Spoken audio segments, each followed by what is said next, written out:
বন্ধুরা, রোশনাই সিরিয়ালের আগামী পর্বে দেখানো হবে আসল রঞ্জন প্রসাদ নকল রঞ্জন প্রসাদ সেজে সুরঙ্গমার সাথে দেখা করতে যায়। বোকা সুরঙ্গমা কে আসল রঞ্জন প্রসাদ আর কে নকল রঞ্জন প্রসাদ সেটা চিনতেই পারে না। সেই সুযোগে আসল রঞ্জন প্রসাদ খুব কৌশল করে নিজের ফোনে সুরঙ্গমার সব কুকীর্তির কথা রেকর্ড করে।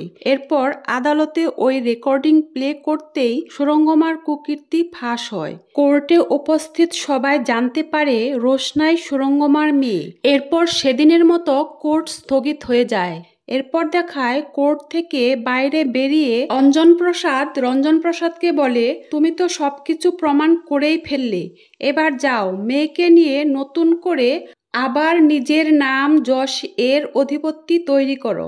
আর হ্যাঁ, নিজের মেয়েকে আরণ্যকের কাছ থেকে দূরে রাখার চেষ্টা করো, কারণ ও বিবাহিত, গরিমা ওর স্ত্রী। রঞ্জন প্রসাদ বলে, আমাকে নিয়ে তোমার এত ভাবতে হবে না, তুমি নিজেকে নিয়ে ভাবো, আর দেখো তুমি নিজে কতদিন লকআপের বাইরে থাকতে পারো। আর একটি কথা মনে রেখো, আমার মেয়ে কার সাথে থাকবে আর কার সাথে থাকবে না সেটা ওই ঠিক করে নেবে, তোমার চিন্তা করতে হবে না। তখন বেচারা অঞ্জন প্রসাদ মাথা নিচু করে ওখান থেকে চলে যায়।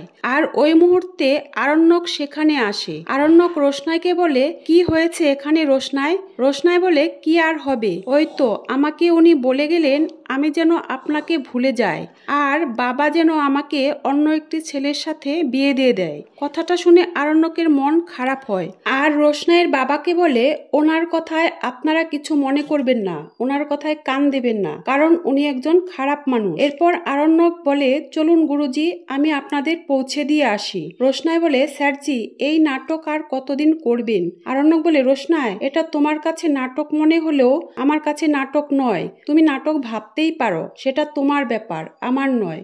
আমি আমার কর্তব্য করব। আমি তোমার পাশে থাকতে চাই রোশনাই। এরপরে দেখায় আরণ্যক রোশনাই আর তার বাবাকে বাড়িতে পৌঁছে দিতে যায়। রোশনাইয়ের বাবা আরণ্যককে ভেতরে আসতে বলে, কিন্তু রোশনাই বলে, প্লিজ স্যারজি, এবার আপনি চলে যান, আমাদের জন্য অনেক করেছেন, আর বলে আমাদের পাশে আপনাকে থাকতে হবে না। কিন্তু রোশনাইয়ের বাবা বলে, কেন মা? ও যখন তোমাকে ভালোবেসে তোমার পাশে থাকতে চাইছে, তাহলে ওকে কেন এত বাধা দিচ্ছ?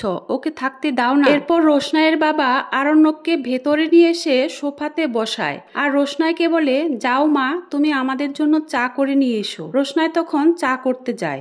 ওই সময় রঞ্জন প্রসাদ আরণ্যককে বলে, তোমাকে কিছু কথা বলতে চাই, এই কথাগুলো হয়তো আমি অন্য কাউকে বলতে পারবো না, তাই তোমাকে ভরসা করেই বলছি।